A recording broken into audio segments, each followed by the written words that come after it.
श्री सिद्धांत सरस्वती विजयते गौरीय गोष्ठीपति वंदे गुरुपद्वंद्वं भक्तबिंदसमन्वितं श्रीचैतन्य प्रभुं वंदे नित्यानन्दसहोदितं श्रीनन्दनन्दनं वन्दे राधिका चरणोदयं गोपीजनसमायुक्तं बिन्दावनं मनोहरम् वाञ्छाकल्पतरुवस्य कृपासिन्धुभ्यश्च पतितानं पावनेभ्यो वैष्णवेभ्यो नमो नमः। मूकं करोति वाचालं पङ्गुं लङ्घयतिगिरिं यत्कृपातमहं वन्दे परमानन्दमाधवं। वृन्दावै तुलसीदेव वै पिया वै केशवस्य च कृष्णभक्तिपदे देवी सत्त्ववत्त्वयि नमो नमः। नारायण नमस्कृत्य नरं चैव नरोत्तमं देवीं सरस्वतीं व्यासं ततो जयो मुदीरये। संकीर्तने कृष्ण कथोपदेशे गौरीयपत्रस्य प्रकाशने च सदानुरक्तो गुरुभक्तियुक्तो भक्तिप्रमोदाक्ष जगोद्वरुण्य धैर्यं सदा परिभवग्नमभिष्टदोहं तीर्थास्पदं शिवविरञ्चनुतं शरण्यं भीत्तात्युहं पनुतपाल्भवाद्दिपूतं वन्दे महापुरुषते चरणारविन्दं यत्पादपल्लवनखचन्दमनिच्छटाय विस्फुजित किमपि गववधू स्वदर्शि पूर्णानुरागरससागर सारमूर्ति साराधिकामयि कदा कृपां करोसि। श्रीकृष्ण चैतन्य प्रभु नित्यानंद श्री अद्वैत गदाधर शिवासादि गौरभक्तबिंद श्रीकृष्ण चैतन्य प्रभु नित्यानंद श्री अद्वैत गदाधर शिवासादि गौरभक्तबिंद। हरे कृष्ण कृष्ण कृष्ण हरे हरे हरे राम राम राम हरे। आजानुलंबित भुजौ कनकाबदातु संकीर्तनैकपितरो कमलायताक्षो विश्वाम्बरो द्विजवरो जुगधर्मपालो वन्दे जगत्प्रियकरो करुणावतारो। हरे कृष्ण कृष्ण कृष्ण हरे हरे हरे राम राम राम हरे। नमामि गंगे तव पादपङ्कजं सुरासुरैर्वन्दितो दिव्यरूपं भुक्तिं च मुक्तिं च ददासि नित्यं भावानुरूपेण सदा नरानं। गंगातरङ्गरमणीयजटाकलापं गौरी निरन्तरविभूषि त्ववामभागं नारायणो प्रियमनङ्गमदापहारं वाराणसीपुरपति भजवीशनाथं। वागीषजुष्वदने लक्ष्मीर्यस्य च वक्षसि यस्यास्ति हृदयसंवित् त्वं नृसिंहमहं भजे। हरे कृष्ण कृष्ण कृष्ण हरे हरे हरे राम राम राम हरे। कालकर्म गुणाधीनो देहोऽयं पंचभौतिक काल कर्मो गुणाधीनो देहो अयम पंचभौतिक कथम अन्यांस्तु गोपायत सर्पग्रस्त यथा जया अपरा। काल कर्मो गुणाधीनो देहो अयम पंचभौतिक कथम अन्यांस्तु गोपायत सर्पग्रस्त जया अपरम। गौरी गोस्वीपति श्री शिल भक्ति सिद्धांत सरस्वती गोस्वामी प्रभुपाद परमहंस जगद्गुरु জানিয়েছেন, যখন আমাদের চারিপার্শ্বে কোনো রক্ষাকর্তা থাকবে না, আমাদের রক্ষা করবার জন্য যখন আমরা কাউকে পাবো না বা রাখবো না, তখন পারিপার্শ্বিক সমস্ত পরিবেশ এক ভয়ঙ্কর বিপরীত রূপ ধারণ করে আমাদেরকে আক্রমণ করার জন্য, গ্রাস করার জন্য উদ্যত হবে। গৌড়ীয় গোস্বীপতি শ্রীশিল ভক্তি সিদ্ধান্ত সরস্বতী গোস্বামী প্রভুপাদ পরমহংস জগদ্গুরু জানিয়েছেন, যখন আমাদের চারিপার্শ্বে কোনো রক্ষাকর্তা আমাদের থাকবে না বা আমরা রাখবো না কোনো রক্ষাকর্তা, স্বতন্ত্র থাকব, সেই সময় পারিপার্শ্বিক সমস্ত পরিবেশ বিরুদ্ধ রূপ ধারণ করে আমাদের ভয়ঙ্কর আক্রমণ করার জন্য উদ্যত হবে। আমরা দিশাহারা হয়ে যাব। বহু দুঃখ পাইয়াছি না স্বতন্ত্র জীবনে। আমাদের রক্ষাকর্তা নেই বললেন কেন? আমাদের তো রক্ষাকর্তা আছে। আমাদের পিতা মাতা আছে, স্বামী আছে, স্ত্রী আছে, ভাই বন্ধু সমস্ত আছে, ব্যাংকের টাকা আছে, লাইফ ইন্স্যুরেন্স আছে, আমাদের প্রচুর সম্পত্তি আছে। তাহলে আমাদের রক্ষাকর্তা নেই কেন বলছেন আপনি? কথাটা বুঝলেন না। বাস্তবিক পক্ষে এই জগতে কেউই কাউকে রক্ষা করতে পারে না। বাস্তবিক পক্ষে বিচার করে দেখবেন, আপনারা স্থির হয়ে বিষয় চঞ্চলতা ছেড়ে দিয়ে আপনারা দয়া করে স্থির হয়ে চিন্তা করবেন, বাস্তবিক পক্ষে আমাদের কিন্তু কোনো রক্ষাকর্তা নাই।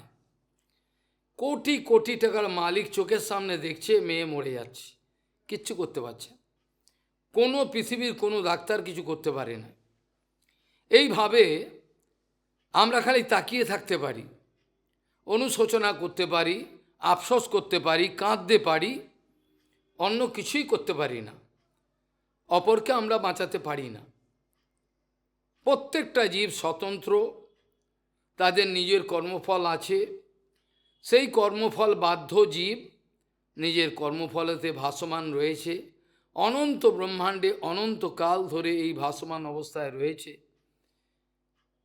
এই বিন্দুমাত্র কারোর মধ্যে অনুভব বলে কিছু নাই। বিন্দুমাত্র একটু যদি থাকতো, অনন্তকাল ধরে ভেসে বেড়াচ্ছে জলের মধ্যে, অনন্তকাল। কভু রাজা, কভু প্রজা, কভু ভিত্ত, এইভাবে চলছে। কবি দরিদ্র, কবি হীন, এইভাবে চলছে। কিন্তু কোনো মানুষের আক্কেল হচ্ছে না। কোনো মানুষের একটা বাস্তবিক যে আক্কেল হওয়া, সেটা হচ্ছে না। এইভাবে আমরা চোখের সামনে দেখছি মায়ার কবলে কবলিত হয়ে কিভাবে মানুষগুলো তুচ্ছ কামের তাড়নায় ভেসে চলে যাচ্ছে। আমরা হাত বাড়িয়ে দিলেও তারা হাতটা এগোচ্ছে না, তারা বাঁচতে চাইছে না, তারা মরতে চাইছে। তারা মরবার সংকল্প নিয়েছে। যারা জেগে ঘুমোয় তাদেরকে ঘুম থেকে জাগানো যায় না। যারা মরবার সংকল্প নিয়েছেন তাদের বাঁচানোর চেষ্টা বৃথা হয়ে যায়, কোনো লাভ হয় না। এ মায়ার ভয়ঙ্কর প্রকোপ থেকে বাঁচাবার কেউ আমাদের নেই চারিপার্শ্বে। যেগুলোকে আমাদের বাঁচবার আমরা অবলম্বন বলে মনে করলাম, কিছু উদাহরণ দিলাম, পিতা মাতা ভাই বন্ধু ব্যাংকের টাকা সব কিছু, বাস্তবিক পক্ষে এগুলো কোনোটাই আমায় রক্ষা করতে পারে না। যদি আমি এই বিচারটা বাস্তবিক হয়, তাহলে সেটা হলো আত্মা। শরীর দুদিন পরে এ পতঙ্গ বিহঙ্গ বিহার করিবে, কীর্তন করতে খুব ভালো হবে। এ দেহ আমার শ্মশানে পড়িয়া রহিবে, বিহঙ্গ পতঙ্গ সব উৎসব করিবে। কীর্তন করতে খুব ভালো লাগে, লোকে হাততালি দেয়, কিন্তু অনুভবের জায়গায় কিচ্ছু নাই। এগুলো অনুভব কেউ করতে পারে না। যদি পারত সমস্ত ফাইলামও বন্ধ হয়ে যেত। যদি করতে পারত, ওদের ফাইলামোগুলো মুহূর্তের মধ্যে বন্ধ হয়ে যেত। এগুলো ফাইলামি হচ্ছে ভজনের নামে, এগুলো অন্য কিছু নয়। এইভাবে আমাদের রক্ষাকর্তা বলতে প্রভুপাদ বলতে চেয়েছিলেন, আমাদের রক্ষাকর্তা একমাত্র শুদ্ধ গুরু বৈষ্ণব, আর কেউ নয়। কে বাঁচাবে? কোটি মা বাবা আমরা জন্মে জন্মে পেয়েছি, কই আমাকে তো বাঁচাতে পারিনি। যদি বাঁচাতে পারতো আবার আমি জন্মগ্রহণ করলাম কেন? এত কষ্ট আমি বরণ করলাম কেন? আমি এতটাই গবেট, আমি এটা চিন্তা করলাম। শুদ্ধ গুরু বৈষ্ণবের আবির্ভাব তিরোভাব সেটা আলাদা, কিন্তু আমার মতো বদ্ধজীবের তো কর্মফল, বাধ্যজীব কর্মফল। আজকেও বেদান্তে আলোচনা হয়েছিল, যতক্ষণ পর্যন্ত ভগবান সৃষ্টি করে মায়াদেবীকে আদেশ দিয়ে কোনোভাবে এই দৃশ্যমান প্রপঞ্চ সৃষ্টি করে ভোগ আয়তন অর্থাৎ ভোগের ফিল্ড এগুলোকে না তৈরি করলে বদ্ধজীবগুলো কোথায় যাবে? বদ্ধজীবগুলো তো এখানে পাঠাতে হবে, এসে ট্রিটমেন্ট হবে। তার মধ্যে কেউ কেউ ভগবানের কাছে যেতেও পারে গুরু বৈষ্ণবের কৃপাতে, কেউ কেউ আবার ঘুরছে। এইভাবে ভগবান দয়া করে সৃষ্টি ধ্বংসের পর আবার সৃষ্টি করেন। এই করে এইভাবে অনাদিকাল ধরে অনাদি কর্ম ফলে পরিভাবার নবজলে তরিবারে না দেখি উপায়। আশাপাশ শত শত ক্লেশ দেয় অবিরত, প্রবৃত্তি উর্মিরও তাহে খেলা। প্রবৃত্তি আর নিবৃত্তি আছে। প্রবৃত্তি এই খেলাটাই সবসময়, নিবৃত্তি কোথায় আর কেউ? আর নিবৃত্তি হলেও যেটা মায়াবাদীর মতো, সে নিবৃত্তির কোনো মূল্য নাই। যুক্ত বৈরাগ্য বোঝবার বিচার এগুলো সহসা মানুষের হয় না। সেগুলো বলছেন আমাদের শুদ্ধ গুরু বৈষ্ণবগণ ছাড়া আমাদের রক্ষাকর্তা কেউ নেই। আমাদের শুদ্ধ গুরু বৈষ্ণব ছাড়া আর কেউ আমাদের বন্ধু নয়, আমাদের রক্ষাকর্তা কেউ নেই। আমাদের প্রার্থনা ভগবান পর্যন্ত যায় না। জড় বস্তু জড় ব্যক্তি পূর্ণ চেতনের সঙ্গে ভাব বিনিময় করতে অসমর্থ, পারবে না। এই জন্য আমাদেরকে গুরু বৈষ্ণব চরণে জানাতে হয়, কিন্তু আমরা কপট জানাই না, তাই জন্য আমাদের বিপদগুলো এসে পড়ে। আমরা কামারকে ইস্পাত ফাঁকি দেওয়া করি, সেই জন্য আমাদের বিপদ আমরা নিজে ডেকে আনি, নাহলে বিপদ হওয়ার কোনো সম্ভাবনাই নেই। গুরু বৈষ্ণবের সঙ্গে থেকে বিপদ এটা হতেই পারে না, অ্যাবসার্ড 100%।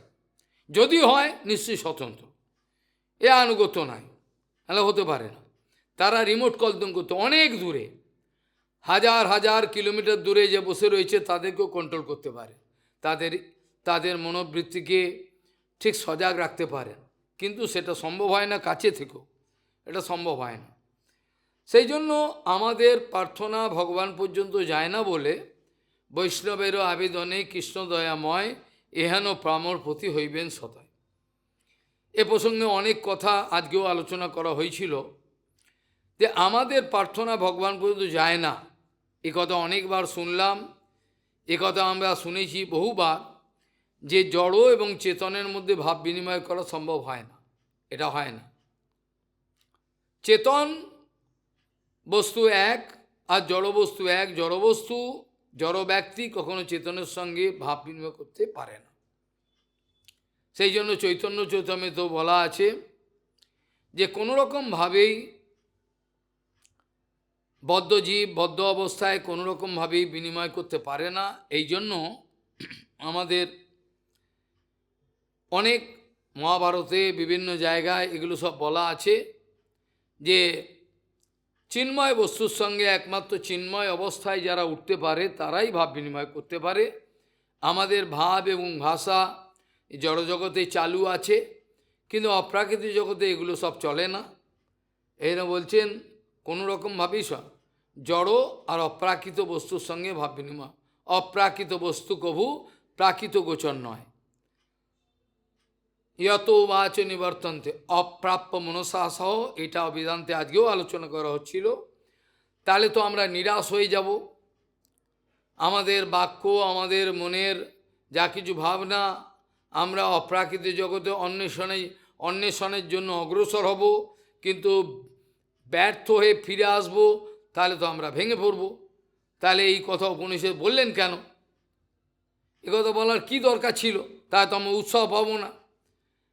বলদেব বিদ্যাভূষণ বলছেন, দেখুন, যত বাচ নিবর্তন্তে, অপ্রাপ্য মনুষাসহ এটা বলা হয়েছে, যারা পাপিষ্ঠ, যারা জড় অবস্থায় রয়েছে, ইচ্ছা করে নিজের চেতনকে নাবিয়ে নিয়ে আসছে, সমালোচনা করে, অসৎসঙ্গ করে, দুর্গন্ধ দূষিত বিচার হৃদয়েতে কন্টামিনেশন করে তারা নাবিয়ে আনছে চেতনাকে, তাদের জন্য এটা। কিন্তু যারা পূর্ণ চেতন বস্তুর সঙ্গে সংযোগ করতে স্থাপন করতে পারেন, তত্ত্ববিদ মহাপুরুষ, তাদের কাছে এটা বলা হয়নি। এটা বললে উপনিষদের বিভিন্ন বাক্য একে অপরের বিরোধিতা করবে। আমাদের আর দরকার নেই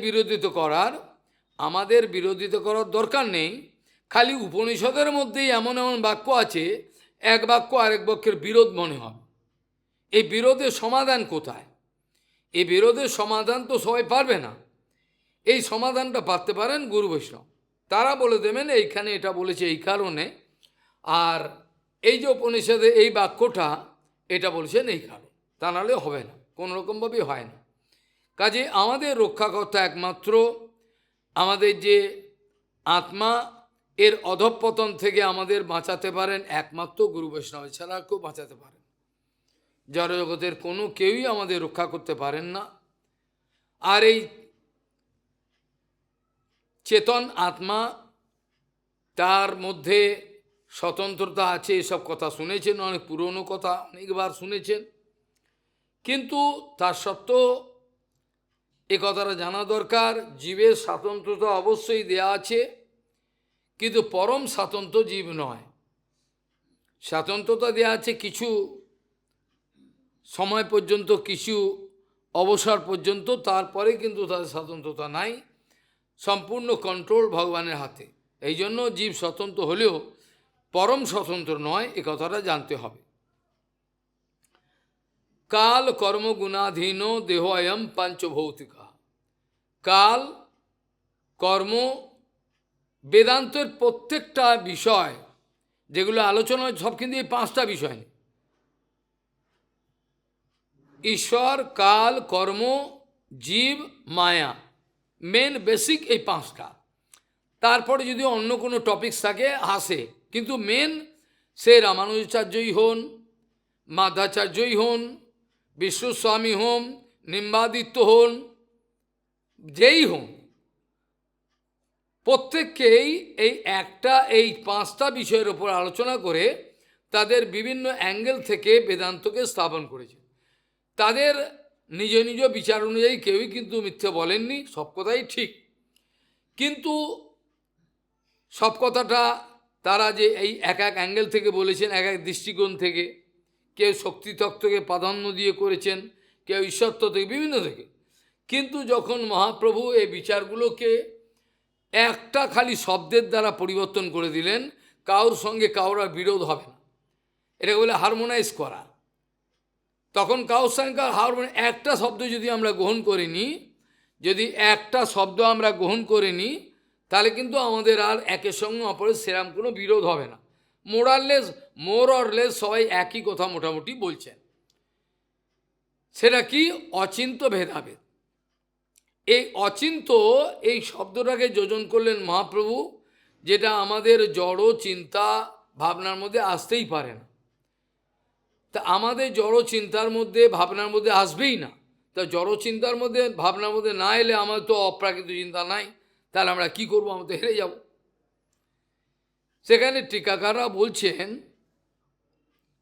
এই জড়ভূমিকার মধ্যে আমাদের যে বিবেক বিবেচনা আছে, ঘোরাফেরা করে, আমাদের ইন্টেলেক্ট, আমাদের বিচার ক্ষমতা, যেগুলো এই জগতের মধ্যে ঘোরাফেরি করে, এই জগতের মধ্যে ঘোরাফেরি, এর বাইরে ট্রান্সেন্ড করতে পারে না। এই যে একটা এরিয়া আছে, এটাকে ট্রান্সেন্ড করে যাওয়ার আমাদের ক্ষমতা নেই। সেই জন্য টিকাকাররা বলছেন, দেখুন, আপনাদের বুদ্ধি আছে, বিচার আছে, সবই ঠিক, নেই বলা যাবে না, তাহলে চলছে কী করে? কিন্তু আপনারা ওই স্টেজে যেতে পারবেন না যেখানে জড়জগতের শব্দ মন পৌঁছাতে পারে না। জড়জগতের মন ধারণা করে, ধ্যান ধারণা করে পৌঁছাতে পারো। অনেক চিন্তা করলাম ওখানে যাবো আমি, মন সেখানে পৌঁছাতে পারে না, আমাদের বুদ্ধি সেই পর্যন্ত যেতে পারে না, এরম একটা ব্যাপার। আমাদের জড়ভূমিকার বাইরে, জড়চিন্তার যত বড় লিমিট হোক, তার বাইরে আরেকটা জায়গা আছে, সেটা বলে অচিন্ত ভূমিকা, অর্থাৎ চিন্তার মধ্যে আনা যায় না। সেটা আবার কি? যেটা চিন্তাই আনা যায় না, সেটা চিন্তা করে করবো কি? আপনি বলছেন চিন্তা আনা যায় না, তাহলে দরকার নেই। আমাদের বুদ্ধি, বিবেচনা, ইন্টেলেক্ট যেখানে ফেলিওর হয়ে যাবে, সম্পূর্ণ যেখানে ফেলিওর, সেখানে একটা ভূমিকা আছে যেটার কথা আপনারা কোনোদিনই ভাবেন নাই, আপনারা জীবনেও কোনোদিন এটা ভাববার চেষ্টা করেন নাই, যে এই মন, এই বুদ্ধি যখন ভগবানের কাছে যেতে পারবে না, তাহলে আমরা কি করব? সেইখানে উত্তর দিচ্ছেন, এর বাইরে একটা ভূমিকা আছে, সেটা হচ্ছে অ্যাবসলিউট প্রেমের ভূমিকা, ভালোবাসার ভূমিকা, যেখানে ভগবানকে বাঁধা যায়, ভগবানকে মারা যায়, ভগবানের সঙ্গে খেলা যায়, চুমু খাওয়া যায় ভগবানকে। আমি বাস্তব কথা বলছি, ভাগবত ছুঁই। যদি আপনাদের বিশ্বাস হয়, এই অবস্থায় আপনারা উন্নত হওয়ার চেষ্টা করবেন, আমিও চেষ্টা করব। এই একটা ভূমিকা, সেটা চিন্তার মধ্যে আসে না, একটা অনাবিল, একটা অ্যাবসলিউট প্রেমের ভূমিকা। প্রেমের ভূমিকা, ভগবানকে হারানো যায়, ভগবানকে নাচানো যায়, সব কিছু করা যায়, কিন্তু সেটা আমাদের এই বুদ্ধি বিবেচনার অতীত ভূমিকা, এখানে হয় না। এই বুদ্ধি নিয়ে আমরা পারি না। সেই জন্য বলছেন, ঈশ্বর, কাল, কর্ম, জীব, মায়া, বেসিক্যালি এই পাঁচটা বিষয় নিয়ে আজকেরও যদি কেউ ধৈর্য ধরে একটু শোনে, অনেক কিছু দিগন্ত। তোমাদের আলাদা বেদান্ত পড়তে যেতে হবে না, খালি বেদান্ত বইটা নিয়ে বসবে আর খালি ওটা চালাবে। আমি কথা দিলাম, গীতাও তাই, পড়তে হবে না, খালি ওটা চালিয়ে দেবে আর এটা দেখবে, বইটা খুলে দেখবি কিরম ধরনের বিচারগুলো আছে, মাথা খারাপ হয়ে যাবে, ওতেই তুমি বেদান্তি হয়ে যাবে। বেদান্তি মানে দাঁত পড়ে যাবে, তোমার বেদান্তি হয়ে যাবে, এতেই হয়ে যাবে, আর কিছু করতে হবে না, কোনো জায়গায় যেতে হবে না। ধীরে ধীরে ধৈর্য ধরে শোনে, কিন্তু অত ধৈর্য থাকাও কঠিন। প্রত্যেকটা শব্দকে নিয়ে, বিশেষ করে লঘুবা, এখন যে দুটো সাবজেক্ট চলছে, এর অত্যন্ত গভীর বিবেচনার বিষয়। লঘু ভাগবতামৃত ভগবত তত্ত্বকে স্থাপন করছে, এত মাথা ঘামানো কেউ পাচ্ছে না, বিবেচনা করতে পারছে না। এই ভূমিকায় যেতে হবে, তাহলে সব। কাল, কর্ম, গুণাধীন দেহ আয়াম পাঞ্চভৌতিক। প্রথম কথা, দেহ পাঞ্চভৌতিক দেহ, এটা নশ্বর, রক্ত মাংসের পুঁজের ডেলাটা, এতে আমরা ভোগ বুদ্ধি করছি, আকর্ষণ করছি। এটা তো কুকুর ছাগলের বিচার, কুকুর ছাগল এটা করবে, এটা ভাগবতে বলা আছে। ভাগবতে বলা আছে, বিভিন্ন পুরুরবার কেস বলা আছে, যজাতির কেস বলা আছে। যজাতি লাস্টে নির্ভেদ প্রাপ্ত হয়ে বলছে ওর পত্নীকে, একটা ছাগ আর ছাগির গল্প বলছে, কিভাবে ছাগির পেছনে ছাগ যাচ্ছে, ছাগ পেছন থেকে পেছনের পা দিয়ে এক লাথি মারলেও লাথি মুখে খেলো, আবার যাচ্ছে ছাগির পেছনে। এই যে কি ভয়ঙ্কর আকর্ষণ, এ কোনো দেবতারও ক্ষমতা নেই এর বাইরে যাওয়া, কোনো দেবতার ক্ষমতা নেই এর বাইরে যাওয়া, মানুষ তো দূরের কথা। বিশেষ করে চৈতন্য মহাপ্রভুর যে আদর্শ বিচার, এই শিক্ষা যদি আমি হৃদয় থেকে গ্রহণ করে থাকতাম, তাহলে কোন রকম বিপদ হওয়ার সম্ভাবনা।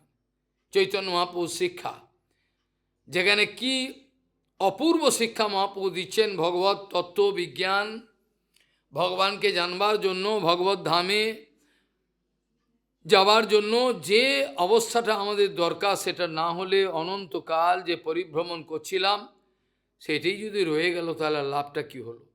এত পরিশ্রম, এত কষ্ট যে আমি করলাম, এত কষ্ট করে আমার কি হলো? লাভটা আমার তো জীবন বৃথা হয়ে গেল। এত করলাম, শেষ বয়স 80 বছর বয়স, 80 বছর বয়সে এবার মায়া ধরল, হায় হায়, 80 বছর বয়স, অসভ্যতা, হায় হায় হায়। এই অবস্থায় কোনো রকম রেহাই নাই। রেহাই একমাত্র একটাই, মায়ারে করিয়া জয়, ছাড়ানো না যায়, সাধু গুরু কৃপা বিনা না দিক। এই একটাই রাস্তা, আর তৃতীয় কোনো রাস্তা নাই। কাউর ইচ্ছে থাকলে সারা জীবনটাকে নষ্ট করে প্রমাণ করে যেতে পারে। আমার কথায় বিশ্বাস নাও তো, শাস্ত্রের কথায়, এরা নিজের জীবনটাকে ধ্বংস করে প্রমাণ করে যাক যে এটা সত্য কিনা। সাধুগুরু কৃপা ছাড়া আর কোনো উপায়। একটু যদি বৈদ্যর কাছে রোগটাকে চেপে যায়, তাহলে ওই রোগটাই আমার ক্যান্সার সৃষ্টি করে দেবে। ওই রোগটা সামান্য একটু আগে বললে কিন্তু সেরে যায়। আমি বললাম চেপে রাখলাম, আমি চেপে রাখলাম রোগটাকে, সেটা পরিণতি কী হলো, শেষে গিয়ে একটা ভয়ঙ্কর ক্যান্সার রোগী হয়ে আর সারবার কোনো পদ্ধতি নাই। কাজেই কাল, কর্ম, কর্মবন্ধন, কাল, মহাকাল আমাদের গ্রাস করে যাচ্ছে পর পর আমাদের জীবনটাকে। আমরা প্রত্যেকেই মৃত্যুর দিকে এগিয়ে যাচ্ছি, সমাধান কিছু আমাদের নাই। মৃত্যুর সঙ্গে কোনো সমাধান হয়নি, আজ পর্যন্ত কোনো ওষুধ বেরোয়নি। এ বরণ করতেই হবে। যখন আমাকে জগৎ থেকে ছেড়ে চলে যেতেই হবে, কদিনের মধ্যে যখন আমাকে এই জগৎ থেকে ছেড়ে যেতেই হবে, একেবারে পাক্কা বাত এটা, আমি কোনো বাবা আমাকে বাঁচাতে পারবে না। তখন আমি বুদ্ধিমানের মতো যে বস্তুর প্রতি আমার আকর্ষণ হচ্ছে সেগুলোকে আমি লাথি মেরে দেবো গুরু বৈষ্ণবের কৃপা নিয়ে। গুরু শক্তি সবচেয়ে, গুরু কৃপাহি কেবলম। আমি এগুলো, আরে আমি মূর্খের মতো আমাকে তাড়িয়ে দেবে পরে মায়াদেবী লাথি মারবে, ওঠাতে যাব কেন? বুদ্ধিমান ব্যক্তি যখন দেখবেন এখানে সম্মানের প্রশ্ন, আমি আগে থেকেই যদি ছেড়ে দিই এটা ভালো, আমাকে টেনে হিঁচড়ে আমাকে বার করে দেবে, এটা থেকে তো আমি চলে যাওয়া। বিদুরজি তাই করলেন। বিদুরজিকে বলছেন যে ঘাড় ধাক্কা দিয়ে টেনে হিঁচড়ে দূর করে দাও। বিদু হলে দরকার কি, আমাকেও তাই করেছিল, আমি এমনিই চলে যাচ্ছি। ও থাক, সম্পত্তি নিয়ে থাক, দেখি ভগবান আমাকে খেতে দেয় কি না, কিছু দেয় কি না, কাপড় চোপড় দেয় কি না, এই তো বিশ্বাস আমার। যেখানে বিশ্বম্বর নাম ধরেছেন, তিনি বিশ্বকে ভরণ পোষণ করেন, তিনি আমাকে করবেন না, এটা কি করে হতে পারে? তা কত কথা নয়।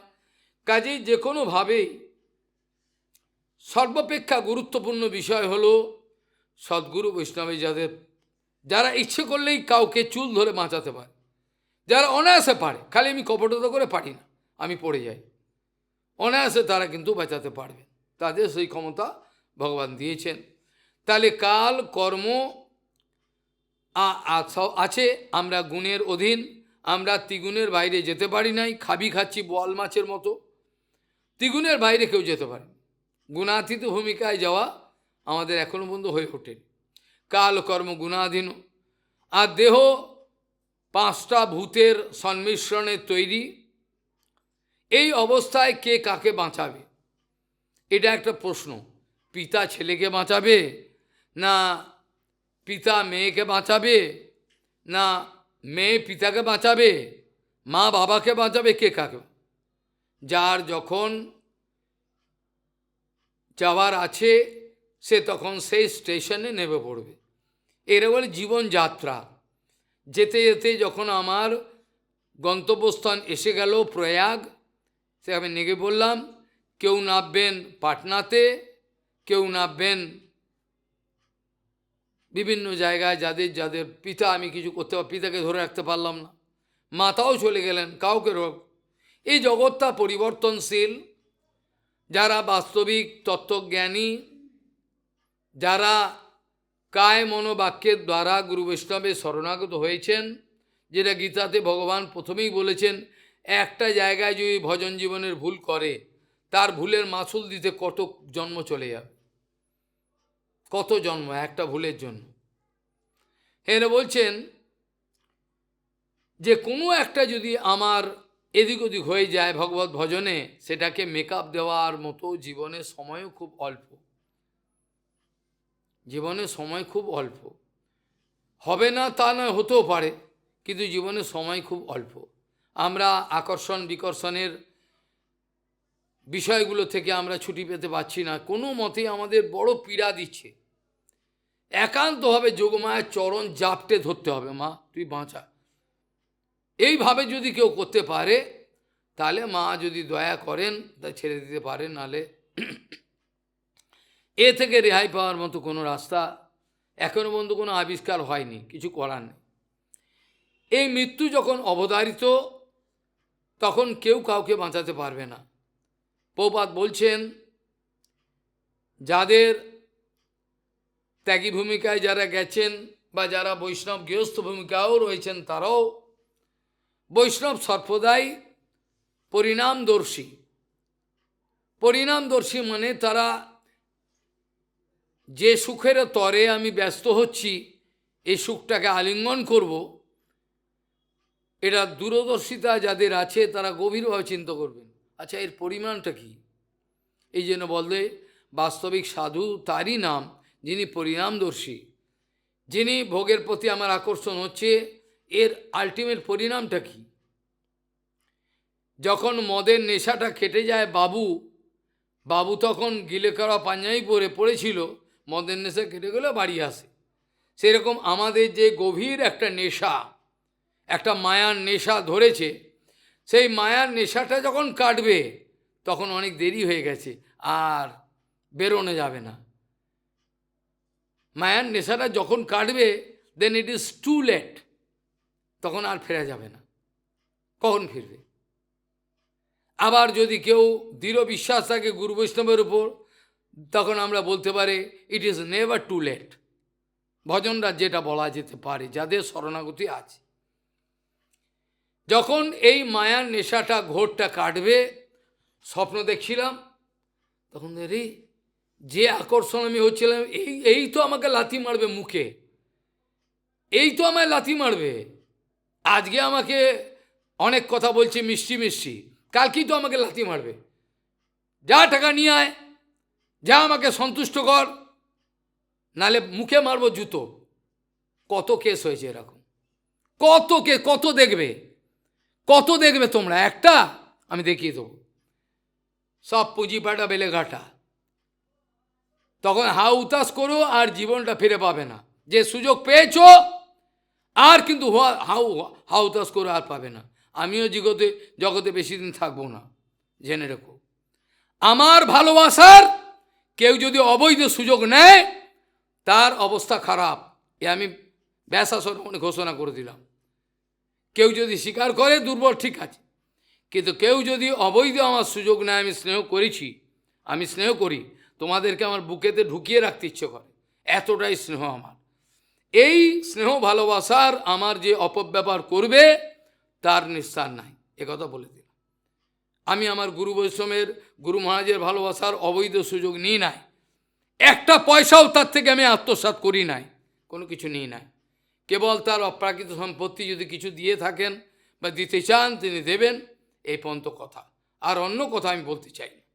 কাজেই এই অবস্থায় কিচ্ছু করার নেই আমাদের, গুরু বৈষ্ণব চলে যাবে জগৎ থেকে, আর তখন দূরে চলে গেলে কাছে থেকেই আমরা পাচ্ছি না।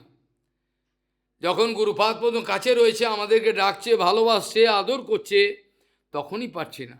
আর যখন তারা দূরে চলে যাবে, তখন তো চারিদিকে মায়া আমাদের গলা টিপে মেরে শেষ করে দেবে। এই কথাটা আমরা এত সামান্য কথাটা, আমরা নাকি অনেক বুদ্ধিমান, আমরা নাকি বিরাট ইন্টেলেক্ট, আমাদের বুদ্ধি, কে সামান্য বিষয়টা বুঝতে পারছি না। এরা চলে গেলে আর এই ভালোবাসা কেউ দেবে না, হা হা করে মরে গেলেও আর দেবে না। এমন শিষ্য খুব কম আছে যে গুরুপাদ পদ্ম নিত্য জগতে চলে গেলেও তার সঙ্গে অনাবিলভাবে সম্বন্ধ তার আছে, অনর্গল তাকে প্রেরণা দিচ্ছেন, কাজ করাচ্ছেন, সমস্ত কিছু তাকে দিয়ে করাচ্ছেন, তিনি রক্ষা করছেন। প্রভুপাদ ভক্তিবিনোদ ঠাকুর তাকে খুন করতে চাইছে, পাচ্ছে না, কোনো সুযোগ করতে পারছে না, এরা রক্ষা করছেন চারিদিক থেকে আর প্রোটেকশান দিয়ে গুরুবর্গ সব রয়েছেন, ওরা কিচ্ছু করতে পারবে না। যাদের গুরুচরণে 100 থেকে 100 ভাগ শরণাগতি আছে, তাদের জন্য ব্যাসাসনের মধ্যে গ্যারেন্টি দিচ্ছি, তাদের কিচ্ছু করতে পারবে না, কিচ্ছু করার ক্ষমতা নেই। উশিনর দেশের রাজা, তিনি যুদ্ধক্ষেত্রে প্রাণ দিয়েছেন, তাকে মেরে ফেলেছে, তার রাজ্যকে আক্রমণ করেছিল। উশিনর দেশের রাজা সে আক্রমণ প্রতিহত করতে গিয়ে নিজে ফেঁসে গেছেন, এমনভাবে তাকে হত্যা করা হয়েছে, সে পড়ে রয়েছেন ওখানে। আর সেখানে খবর পেলেন রানীগণ, অনেক রানী, তাদের রানীরা বিলাপ করতে করতে কাঁদতে কাঁদতে সেই যুদ্ধস্থলে এসে সেই মৃতদেহকে আলিঙ্গন করে কাঁদতে আরম্ভ করলেন, ওগো স্বামীন, আপনি চলে গেলে আমাদের আর কে, উসিনদ দেশে আজকে আপনার সাহায্য চায়, আপনি প্রতিপালন করেছেন, তারা সবাই আমরা অসহায়, আপনি বাঁচান। কিন্তু উসিনদ দেশের রাজা আর কোনো উত্তর দিচ্ছে না, তারা বিলাপ করেই যাচ্ছে, কড়াঘাত করছে এই বক্ষের মধ্যে। তখন একটি বাচ্চা ছেলে সেখানে এসে বলছেন, মায়েরা আপনারা কাঁদছেন কেন, কি ব্যাপার, আপনাদের তো অনেক বয়স হয়েছে। বলছে আমাদের স্বামীন চলে গেছে। কোথায় চলে গেল? বলছে তিনি আর নেই জগৎ। বলে তাহলে কাঁদছেন আপনারা কি জন্য? এই তো দেহ তো পড়ে রয়েছে, নিয়ে যান, এই দেহ তো পড়ে রয়েছে। বাচ্চাটা বলছে আপনারা কাঁদছেন কার জন্য? রাজার জন্য। রাজা এই যে শরীরটা পড়ে রয়েছে নিয়ে যান। বলছে না, এর ভেতরে যে আত্মা ছিল এ তো চলে গেছেন, প্রাণ আর নেই। ও তাহলে আপনারা প্রাণের জন্য কাঁদছিলেন, তো প্রাণকে কি দেখেছেন আগে? আপনারা যে বিলাপ করছেন, চোখের জল ফেলছেন, এটা কি গুরু বৈষ্ণবের সেবা পাচ্ছি না বলে চোখের জল ফেললেন, নাকি ওই মায়াদেবীর জন্য? কার জন্য চোখের জল ফেললেন? এই প্রশ্নটা তো গুরুপাদ পদ্ম করছে আমাকে। কার জন্য চোখের জল ফেলা হলো? এই মায়াদেবীর জন্য নাকি গুরু বৈষ্ণবের সেবা থেকে সেই জন্য? কি জন্য হলো এটা জানতে হবে। কাজেই এখানে পরিষ্কার করে বলছেন বাচ্চাটা যে আপনারা তো আত্মাটার জন্য কাঁদছেন, কি তা আত্মাকে তো আপনারা দেখেননি, আপনারা তো আকার আকৃতি নিয়ে ব্যস্ত। এই আকৃতিটা এইরকম দেখতে, এটা হলো রাজা, এইরকম দেখতে হলো ওটা মেয়ে ছেলে, খুব সুন্দর, বাহ খুব ভালো। তা আমাদের এই দর্শন না, আমাদের দর্শনটাকে গরু ছাগলের দর্শন, কুকুরের দর্শন। আমাদের তো আকার আকৃতি দর্শন। আমরা তো ভেতরে সে আত্মাটাকে বাঁচাবার জন্য চেষ্টা করি না, করি কি? আমরা কি একটা কাউর দিকে তাকালে বুঝতে পারি যে ভেতরে আত্মাটাকে দেখব? তা তো করি না। আমরা সবাই আকার আকৃতি নিয়েই ব্যস্ত। আকার আকৃতি, তার হাব ভাব, এগুলো সব আসবে এখানে ভাগবতে, এই নিয়ে ব্যস্ত আমরা। সেই জন্য এই বাচ্চা ছেলেরা বলছেন যে আপনারা যদি আত্মার জন্য কেঁদে থাকেন, তা আত্মাকে তো আপনারা দেখেননি, তো যাকে দেখেননি তার জন্য কান্না কি?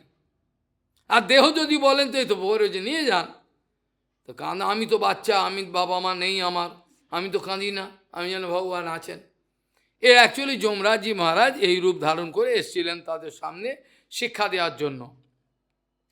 শ্রীমান মহাপ্রভুর শিক্ষাতেও আমরা দেখতে পাই আকার আকৃতি দর্শনের কোনো মধ্যে, প্রভুপাদ বলছেন আকার আকৃতি দর্শনের মধ্যে কোনো বুদ্ধিমত্তার পরিচয় নাই।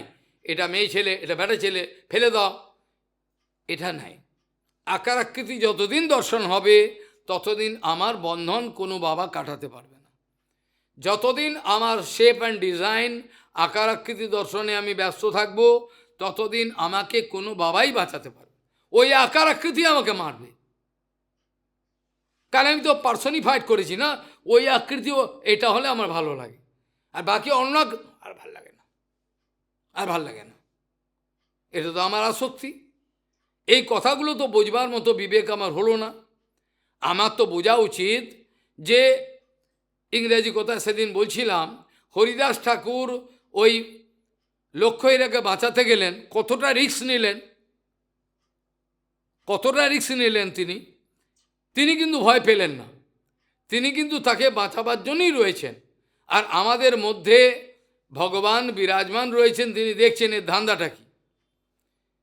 কিন্তু হরিদাস ঠাকুরের বদনাম নেওয়ার 100% সম্ভাবনা ছিল, ছিল কি না? প্রথম কথা হলো সে ব্যবসা, দ্বিতীয় কথা হলো তার মতলব খারাপ, আবার সে নির্জন জায়গা, এটা কে আছে? কোনো লোকই নেই, কোনো সিসি ক্যামেরা লাগানো আছে বা কোনো লোক আছে যে বলবে যে হরিদাস ঠাকুর নির্দোষ? তাহলে কতটা রিস্ক নিয়েছিলেন, কতটা রিস্ক নিলেন হরিদাস ঠাকুর। তার কিন্তু জীবন খারাপ হয়ে যেতে পারত, বদনাম দিয়ে দিতে পারত। কিন্তু হরিদাস ঠাকুর ভয় পেলেন না, কারণ তার সঙ্গে সাক্ষাৎ নামরূপী ভগবান রয়েছে, তিনি দেখছেন। ওই বলেতে তিনি ওকে বাঁচালেন। ঠিক একই উদাহরণ দেখবে, কোনো মতেই তিনি ছোট হরিদাসকে ক্ষমা করতে পারলেন না, করলেন না, আমাদের জগৎকে শিক্ষা দেওয়ার জন্য। কিন্তু রায় রামানন্দকে কী করে ক্ষমা করলেন? রায় রামানন্দ তো একলা জায়গায় কেউ নেই, 5-10 জন একেবারে বাচ্চা বাচ্চা সেই কন্যাগুলোকে নিয়ে তাদের কাপড় পরাচ্ছেন, চান করাচ্ছেন, এ কী কথা? মহাপ্রভু তো বিচার নাই। যেখানে রায় রামানন্দ এগুলো করছেন, একা ঘরে কেউ নেই, অথচ মহাপ্রভু কিছু বলছেন না, আর আমি করলেই দোষ। সহজে আর এই কথা বলছে, আমি করলে দোষ। রায় মহাশয় একা রয়েছে, কেউ নেই সেখানে, 5 জন 6 জন 10 জন সব কন্যাকে কাপড় পরাচ্ছেন, চান করাচ্ছেন, গা মুছিয়ে দিচ্ছেন, খাওয়াচ্ছেন, কী বাবা, কিন্তু ভয়ঙ্কর ব্যাপার।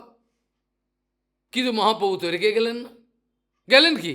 কারণ মহাপ্রভু তো নিজেই রয়েছেন সাক্ষী। মহাপ্রভু তো নিজেই রয়েছে, পরমাত্মার উপর কে রয়েছে? পরমাত্মার উপর তো ভগবানই রয়েছেন, সে মহাপ্রভু ভেতর রয়েছেন, তিনি দেখছেন। তাই জন্য তিনি বললেন, এক এক রায়রামানন্দ হয় ঐছে অধিকার। একমাত্র পৃথিবী এই ব্রহ্মাণ্ডের মধ্যে কোনো দেবতাও পারবে না, একমাত্র রায় মহাশয় রায় রামানন্দের ওই অধিকার আছে।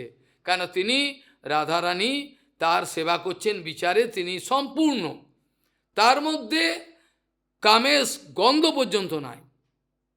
তা মহাপ্রভু অন্তর্যামী, যার জন্য পদ্মন্য মিশ্র যখন লজ্জা পেয়ে ফেরত দিলেন, আমি এত গম্ভীর লোক, এত সুন্দর লোক, এরকম চরিত্র, ফিরে মহাপ্রভু দেখলেন এ তো সর্বনাশ হবে, এ তো সর্বনাশ হবে, এ তো বুঝতে পারিনি ওকে।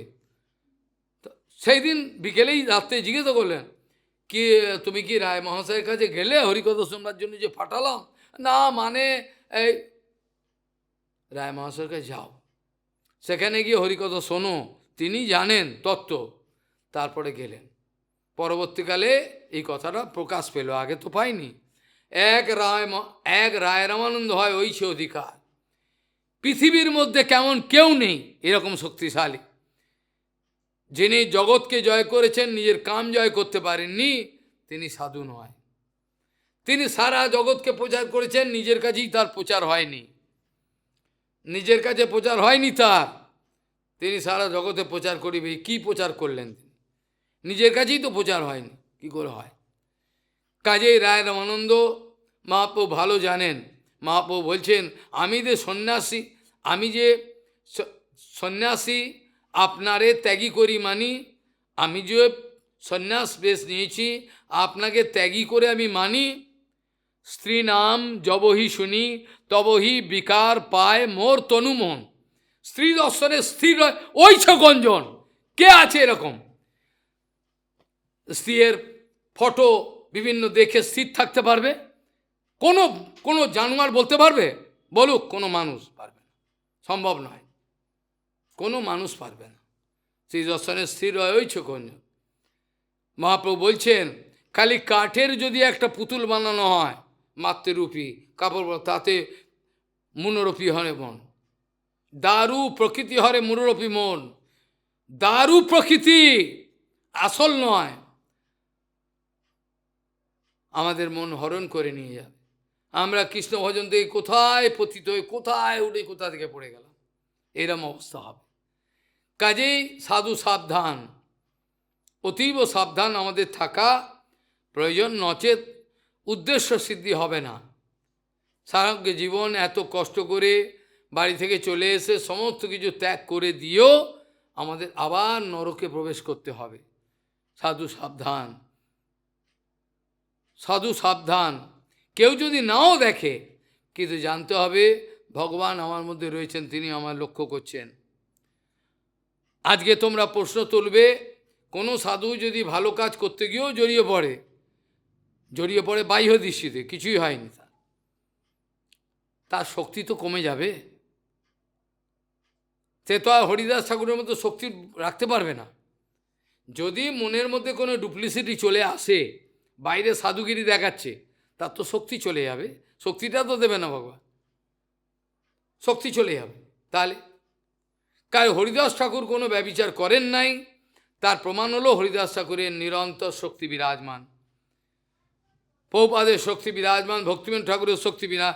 কোনো পাষণ্ড যদি তার নামে মিথ্যা কথা বলে, তার অনন্তকাল পশু পাখি কীট পতঙ্গ জন্মে যেতেই হবে, যেতেই হবে, যেতেই হবে, তেই শক্ত। আর তার যারা অনুগমন আছেন তারাও যেতে, এটা শাস্ত্রের কথা। যো বক্তি ন্যায় রহিতম অন্যায়েন শৃণোতি তো উভৌ ব্রজত নিরয়ম কালমক্ষয়ম। जो ব্যক্তি বলে উল্টো মিথ্যে কথা গুরু বৈষ্ণবের নামে, जो ব্যক্তি এর উল্টো কথা বলছেন, ন্যায় রহিতম, আর অন্যায় নশ্চিনতি জয়, যারা অন্যায়ভাবে তার অনুগমন করেছেন, তাদের প্রত্যেক দলের প্রত্যেকে কেউ বাদ যাবে, প্রত্যেকে অনন্তকাল তাদের নরকে যেতেই হবে। এতে কোনো রেহাই তাদের পাওয়ার কোনো রাস্তা নেই, তাদের কেউ বাঁচাতে পারবে না।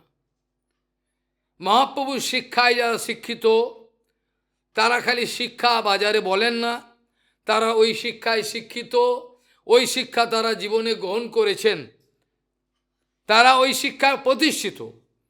প্রভুপাদ একথা বারবার বলেছেন, যিনি গৌরাঙ্গ মহাপ্রভুর শিক্ষায় সম্পূর্ণ প্রতিষ্ঠিত হয়েছেন, একমাত্র তিনি প্রচারে যাবেন, বাকি প্রচারে যাবেন না। ভক্তিবিনোদ ঠাকুর একথা বারবার বলেছেন, আপনারা যারা চৈতন্য মহাপ্রভুর শিক্ষায় প্রতিষ্ঠিত নন, তারা কেউ প্রচারে যাবেন না। আপনারা ব্যভিচার করবেন, করছেন, করবেন, করছেন, আপনারা করবেন, আপনাদের করতে হবে। যতক্ষণ এই অনাবিল ভজনের আনন্দ না পাওয়া যায়, ততদিন পতনের সম্ভাবনা থাকবে। এই জন্য এই দেহ থাকতে, গুরু বৈষ্ণব থাকতে শিগগিরই ওই প্ল্যাটফর্মে আমাকে যেতে হবে। আমি আর দেরি করতে পারবো না, আমি দেরি করতে পারবো না, দেরি হলে আর হবে না, জীবনটাই বৃথা হয়ে যাবে, আমি অপেক্ষা করতে পারবো না। গুরু বৈষ্ণব থাকতে শিগগিরই আমাকে ওই প্ল্যাটফর্মে যেতে হবে, যেই প্ল্যাটফর্ম থেকে আমি দিব্য দর্শন করব, চারিদিকে ধাম নাম, যত ভক্ত স্ত্রী পুরুষ সবার মধ্যে আমি যে দর্শন করব, সেটা আমার পাক্কা হওয়া দরকার। যদি আমার মধ্যে কোনো উইক পয়েন্ট থাকে, যে আমি অনেক আলোচনা করেছিলাম, মনে আছে, অনর্থ কত প্রকার, সেগুলো আলোচনা করা হয়েছিল, অপরাধ কত প্রকার, সব আলোচনা করা হয়েছে। সমস্ত এগুলো না নিজের জীবনে প্রয়োগ করলে বাঁচবার কোনো রাস্তা নাই। অপরাধ অনেক প্রকার, অনেক প্রকার, 4 প্রকারের অনর্থ, 4 প্রকারের অপরাধ আছে। কৃষ্ণ স্বরূপে, কৃষ্ণ নামে, কৃষ্ণ স্বরূপে ভক্তে অন্ন নড়ে। প্রত্যেক জীবের মধ্যে কৃষ্ণের অধিষ্ঠান আছে, এই অনুভবটা সাধুদের দরকার। তারা যতক্ষণ নানাত্ব দর্শন করবেন, তাদের মধ্যে যতক্ষণ নানাত্ব দর্শন আছে, ততক্ষণ তাদের মায়ার পাল্লায় পড়তেই হবে, খাবি খেতেই হবে। কেউ বলতে পারবেন না নৃসিংহদেবের মন্দির ছুঁয়ে, বলো তোমাকে মায়া স্পর্শ করেনি, বল, ক্ষমতা থাকলে বলতে পারবে, সব পালাবে, ল্যাজ গুটিয়ে পালাবে, বল ধরেছে কিনা, পারবে না। প্রচার করছো, প্রচার বেরিয়ে গেছে, পাচার। আমরা ভাগবতী মহাপুরাণের যে কথা বিগত দিনে আলোচনা করছিলাম, সে কথার মধ্যে আমরা দেখছিলাম ভগবান শ্রীকৃষ্ণ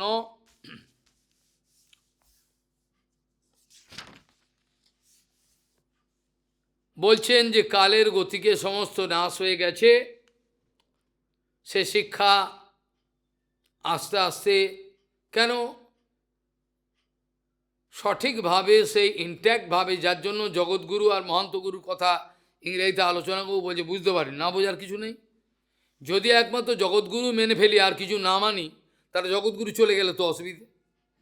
মহান্তগুরু ভগবানের শিক্ষাটা পারম্পর্যক্রমে, মহান্তগুরুকে যিনি মন্ত্র দেবেন, আমার শিক্ষা দেবেন, আমার কাছে আচার আদর্শ দেখাবেন, তিনি মহান্তগুরু।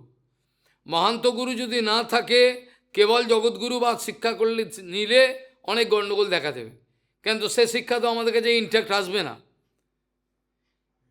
আমার সে আদি চৈতন্য মহাপ্রভু যা শিক্ষা দিয়েছিলেন, আমি ভাগবত ছুঁয়ে প্রতিজ্ঞা করে বলতে পারি, শ্রী চৈতন্য মহাপ্রভু সাক্ষাৎভাবে যে শিক্ষাগুলো দিয়েছেন, সেগুলো আমার বোধগম্য নাও হতে পারে, কিন্তু প্রভুপাদ গৌরাঙ্গ মহাপ্রভু যে শিক্ষা দিয়েছেন যেভাবে, সেটা বদ্ধজীবের পক্ষে আরও উপযোগী। মহাপ্রভুর কথা অনেকে বুঝতে নাও পারে, আমি বলছি না মহাপ্রভু শিক্ষাই দিয়েছেন, কিন্তু এর মধ্যে বিশেষ কথা হলো যে মহাপ্রভুর শিক্ষাটাকে ইনট্যাক্ট ওয়েতে, বিন্দু মাত্র কোনো পরিবর্তন ছাড়া কার মাধ্যমে আপনি পেতে পারবেন, এটা আপনি খুঁজবেন।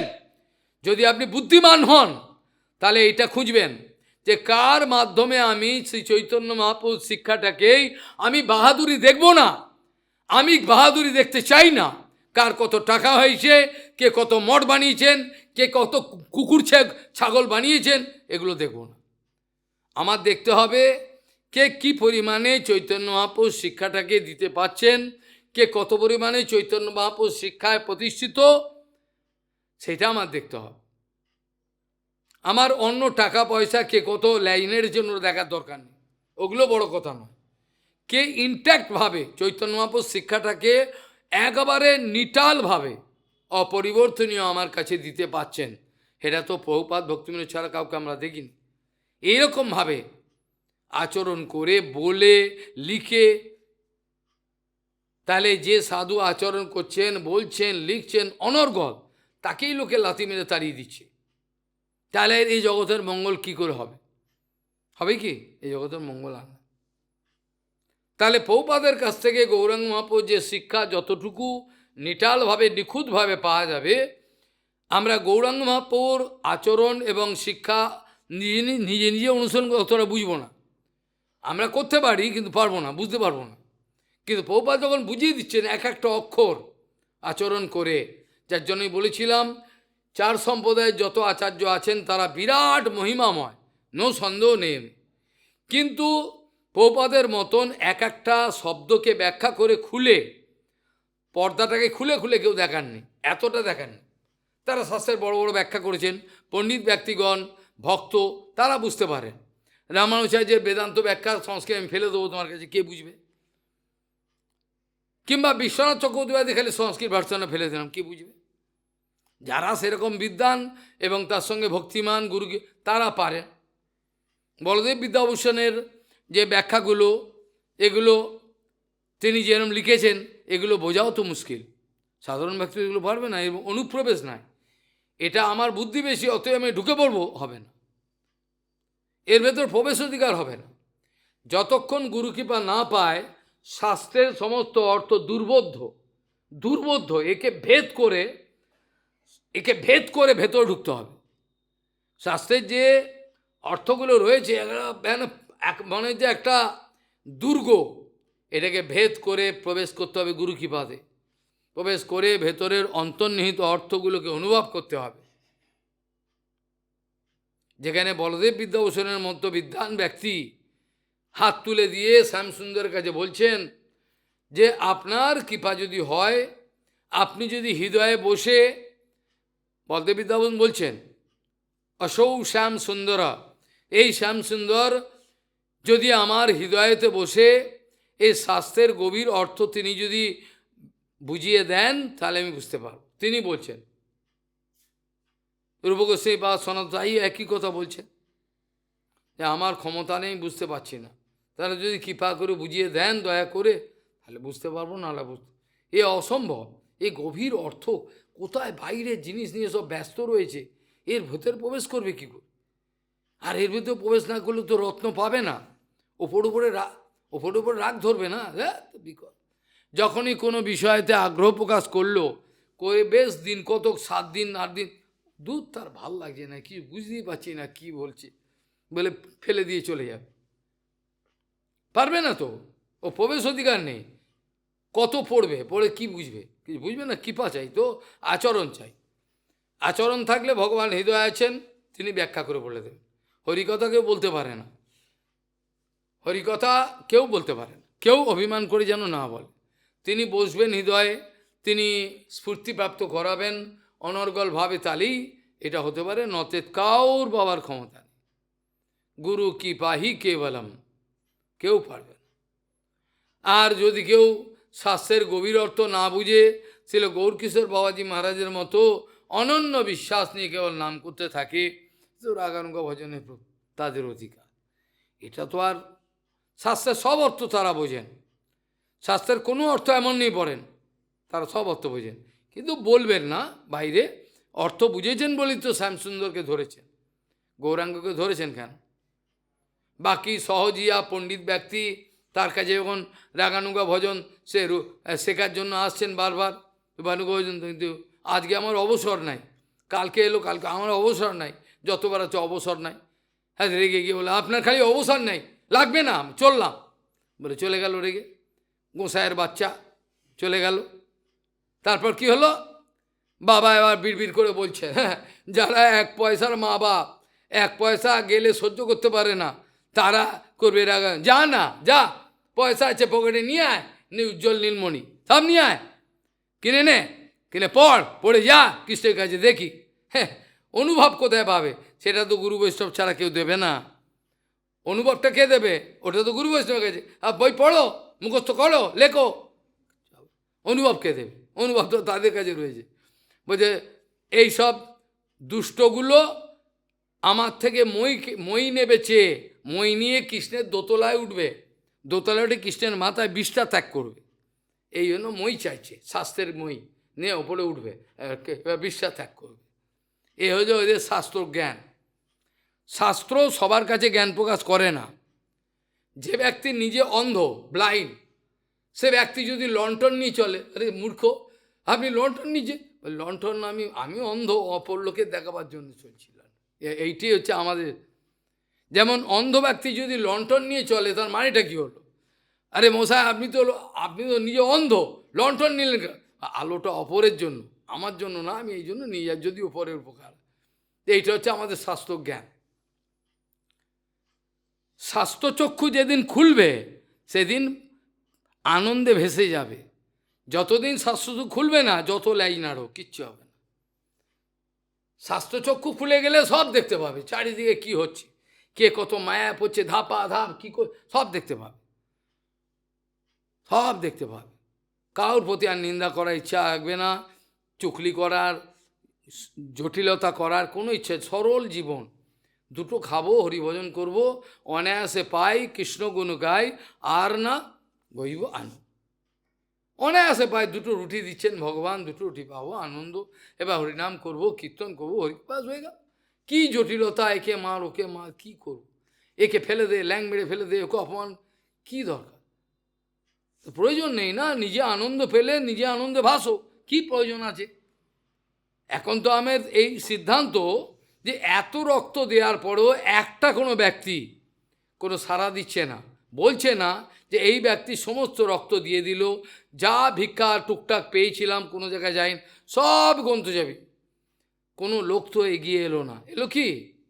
তাই জন্য 31শে ডিসেম্বর একটা ইস্তাহার দেয়া হবে, ওখানে বলা হবে যে আমার মনে হচ্ছে এটা নিত্যানন্দ প্রভুর ইচ্ছা, তা নাহলে কোনো ব্যক্তি কি সৎ নাই, একটাও কি নাই, কেউ এগিয়ে আসছে না। তো এটা নিত্যানন্দের ইচ্ছা, তিনি হয়তো ধ্বংস করবেন, ধ্বংস করে তিনি আবার নতুনভাবে এই সম্প্রদায়ের মর্যাদা রক্ষা করবেন। এরা তো শুনবে না, এরা শুনবে না, এরা বংশ পরম্পরায় শুম্ভ নিশুম্ভর বংশ তৈরি করে যাবে। যে কালীমায়ের যেমন মুন্ডি থেকে ওই রক্ত পড়লে, রক্ত বীজ, রক্ত পড়লে আবার অসুর উঠছে, এইসব তৈরি করে যাবে এরা। এরা সম্প্রদায়কে নিঃশ্বাস দেবে না, শেষ করে দিয়েছে সম্পূর্ণ, এরা বাঁচতে দেবে না। তা আমার মনে হয় ভগবানের কোনো গোপন ইচ্ছা আছে, তিনি বোধহয় সব ধ্বংস করে, তবে ধ্বংস হওয়া মানে একথা আমি বলছি না ভক্তিবিনোদ ধারা অবলুপ্ত হয়ে যাবে। ভক্তিবিনোদ ধারা তো লুক্কায়িতভাবে থাকবে। হয়তো ভক্তিবিনোদ ধারা ঠিক ফল্গু নদীর মতো তলা দিয়ে বইবে, ভক্তিবিনোদ ধারা নষ্ট আমি কথা বলিনি, কিন্তু সাম্প্রদায়িক একটা ওভারঅল যে সিস্টেম একটা, এটাকে মনে হচ্ছে নিত্যানন্দের কিছু উদ্দেশ্য আছে। তাহলে একটা লোকই কি সৎ নেই? এই জগতে একটা লোক সৎ নেই? এত হাজার হাজার তিলক মেলা করছে, কেউ তো এগিয়ে আসছে না, কেউ বলছে না যে এটা প্রাণ দিয়ে এগুলো চেষ্টা করা হচ্ছে, ভক্তিবিনোদ ঠাকুরের মর্যাদা, প্রভুপাদ গুরুবর্গের মর্যাদা, এগুলো রক্ষা করার জন্য একটা ব্যক্তিও প্রয়োজন। একটা ব্যক্তি পাওয়া গেল। এত টিভিতে দেয়া হয়েছে, বিভিন্ন ইনস্টাগ্রাম, ফেসবুক বলবো না, ফেস পোড়ানো বুক, ফেস বার্নিং বুক, এটার নাম দিয়েছি আমি, মুখ পোড়ানো, ফেস পোড়ানো বুক, এটা না, এ প্রত্যেকটার মুখ পুড়ছে বাঁদরের মতো, যে কটা হারামজাদা রেখেছে ফেসবুক, সব কটার মুখ পুড়ছে, কালো হয়ে পুড়ে গেছে বাঁদরের মতো। ওই জন্য নাম দিয়েছি আমি ফেস পোড়ানো বুক, ফেস পুড়িয়ে দিচ্ছে, যা ফেসবুক কর, এবার দেখ। এ হচ্ছে আমাদের অবস্থা। একটা লোকের, তার নিত্যানন্দের ইচ্ছা, নিত্যানন্দের ইচ্ছা বলেই হয়তো এরম হচ্ছে, নাহলে কেউ সাড়া দেবে না, এটা হতে পারে না। এ কী করে হয়? এত রক্ত, এত লেখা, পরিষ্কারভাবে সমস্ত প্রমাণ দেওয়া হচ্ছে, তারপরেও কেউ স্বীকার করছে, এগিয়ে আসছে না। তো এবার ধরে নিলাম এটা ভগবানের এইটাই ইচ্ছা, আর কিছু করার নেই আমাদের, কি করব? ভগবানের এইটাই ইচ্ছা, ধ্বংস করবেন, করে আবার নতুন তৈরি করবেন। আমরা বিগত দিনে দেখেছিলাম সপ্তাহে যে ভগবান বলছেন যে কালের গতিতে সব নাশ হয়ে গেছে। তারপরেও আলোচনা করতে করতে লাস্টে আমরা 8 নম্বর শ্লোকে এসেছিলাম, এবং প্রকৃতি বৈচিত্রাৎ ভিদ্যতে মতয়ো নিনাম পারম প্রজ্ঞেন কেশাঞ্চিত পাষণ্য মতয় অপরে। এই কথা আমরা আলোচনা করেছিলাম। এখানে পরিষ্কার কথা, একই গঙ্গার তীরে আমবৃক্ষ এবং নিম্ববৃক্ষ দুটোই বড়, একই হাওয়া, একই আলো, একই বাতাস, সব পেয়ে বড় হচ্ছে। কিন্তু ওর যে সংস্কার, বীজের যে সংস্কার, এ অনুযায়ী মিষ্টি মিষ্টি ফল দিচ্ছে, তেতো পাতা, তেতো সব তেতো, এর কিছু করার নেই। সেই জন্য বিরোচন আর ইন্দ্রের যে একটা সামান্য উদাহরণ দেওয়া হয়েছিল, তাতে এইটিই বুঝতে হবে, একই গুরুর সামনে হয়তো একই গুরুর সামনে, একই সদ্গুরুর সামনে হাজার হাজার ব্যক্তি দীক্ষা নিলেন, কিন্তু বাস্তবিক দীক্ষা কার হলো, কিনি গুরুদেবের নজর কাটতে পারলেন, কার অশেষ করুণা হলো, গুরুদেবের করুণা হলো, তার এটা বিশেষ উল্লেখযোগ্য বিষয়। দীক্ষা নেওয়াটা বড় না। ওই জন্য প্রভুপাদ অনেক জায়গায় বলেছেন, সেবা করাটা বড় নয়, সেবা করাটা বড় তো বটেই, কিন্তু কি ভাব নিয়ে করেছে, এটা এর থেকেও বড় জিনিস। যেমন কাঠবেড়ালি খালি জলেতে গাটা ভিজিয়ে বালিতে গিয়ে ঝেড়ে দিচ্ছেন, রামচন্দ্র কিন্তু ভাবটা নিয়েছে, রামচন্দ্র ভাবটা নিয়েছেন তো, ও সমুদ্র বন্দনে কি করবে বেচারা এইটুকু প্রাণী, ও গিয়ে সমুদ্রের জলে গা ভেজাচ্ছে, আবার এসে বালি নিয়ে আবার ঝাড়ছে, তাহলে ওর যে ভাবটা রামচন্দ্র গ্রহণ করেছেন, গিয়ে কাঠবেড়ে গিয়ে হাতে নিয়ে গায়ে হাত বুলিয়ে দিলেন, তার থেকে তিনটে রাগ হলো। তো কাঠবেড়ালির সামান্য চেষ্টাটাও অনেক গুরুত্ব, ভগবান এবং গুরু বৈষ্ণব তাই, তারা গান্ডে বিন্ডে খাবেন এটা নয়, তুই কতটা যত্নের সঙ্গে সামান্য সেবাটা কর, সামান্য হয়তো একটা পুড়িয়ে দিলে একটা রুটো, কিন্তু ওইটাই যে কত প্রীতির সঙ্গে, ওইটা ওরা খাওয়া চায় না, ও খাওয়া না হলে ওদের ভালো, খাওয়া দুটো ঘুম, এই দুটো যদি না হয় তারা আনন্দে বিচরণ করবে, প্রতিজ্ঞা করে। আমিও বলছি, খাওয়া আর ঘুমটা যদি না থাকে, আমি আনন্দে আটখানা কিন্তু পারবো না, জলও খেতে হবে, সবই করতে হবে, এই দুটো যদি আমাকে ভগবান ছাড়িয়ে দেয় খুব ভালো হয়, কিন্তু উপায় নেই, শরীর কিছু মুখে দিতেই হবে, নাহলে শরীর থাকবে না, আর না থাকলে সেবা করতে পারবো না। তো এইটা অত্যন্ত পরিষ্কার কথা, এটা সবাই যারা ছোট বড় সবাই এটা অনুভব করেছেন, একই গুরুর একই শিক্ষা বিভিন্ন পর্যক্রমে আস্তে আস্তে এবার সেটা এমন একটা অবস্থায় চলে যায় যেটা বাস্তবিক শিক্ষা থেকে ঘুরে যায়, থাকে না। এই জন্য মহান্ত গুরু দরকার, যে সম্প্রদায়েতে বাস্তবিক পারম্পর্যক্রমে মহান্ত গুরু পাওয়া যাবে না, সেখানে বিপদ অনিবার্য, সে রামানুজাচার্য থাকুক, মাতাচার্য আদিগুরু থাকুক, কোনো যায় আসে না। তার শিক্ষাটাকে ইনট্যাক্টভাবে বয়ে আনার মতো কোনো যোগ্যতা সম্পন্ন কোনো আচার্য যদি না থাকে, যিনি নিজের আচার আদর্শ জগতের কাছে দেখিয়ে লোককে বাঁচাবেন, নিজের আচার আদর্শকে জগতের কাছে দেখিয়ে বাঁচাবেন, এটা না থাকলে, মহান্ত গুরু না থাকলে হবে না। আমাদের তার কাছে শরণাগত হতেই হবে, কিচ্ছু লাভ হবে না।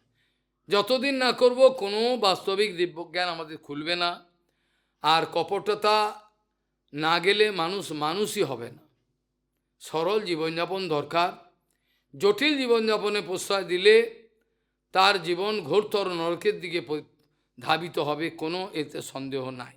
তো আমরা এই কথার আলোচনা আগেও করেছিলাম যে কেউ কেউ গুরু বৈষ্ণব ভগবানের যে শিক্ষা সেগুলোকে ইনট্যাক্ট ওয়েতে গুরু পারম্পর্যক্রমে অনাবিলভাবে প্রবাহিত রাখবার অশেষ চেষ্টায় নিমগ্ন আছেন, চেষ্টা করছেন, যাতে লোকে আমার ভেজাল কথা যেন না পায়, যেন প্রত্যেকেই প্রভুপাদের কথাটা পায়, ভক্তিবিনোদ ঠাকুরের কথাটা পায়। আমার কি মূল্য আছে?